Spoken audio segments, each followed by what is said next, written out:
Ano din yang mo ang last part or final destination sa among paglaag. But before that, mga unsami ug nag-ulan. Hala, nag-worry ang mga person makabot pa baka mi sa among adtuan. So naami diri sa Lovers Lane unya taligsik pagid na siya. Hala, na rainbow tanawa na sa likod. Hoy. Nakadagan sa baka. Hala, ang baka. Cool, ang baka. Cool. Maraming baka, guys.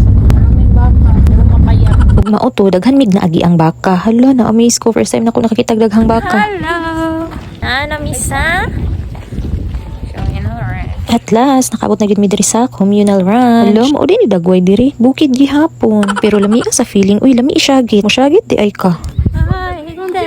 Ay mali, mukanta di ay awa. Isig pusing na ang mga gwapa o di ba pa kadaghan og mga pusing. Iyahay tagpaning kamot og picture kay may nalang pag uli nato na nagitay remembrance nga nakaanhita aning lugar. Bye.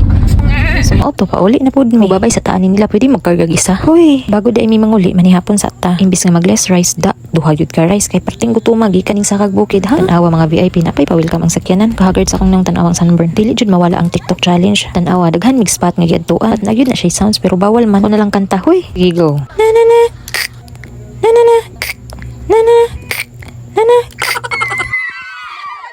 Hoy, binuang another challenge na pud ta. Ug mao lang to. Salamat sa pagtan-aw. Bye-bye.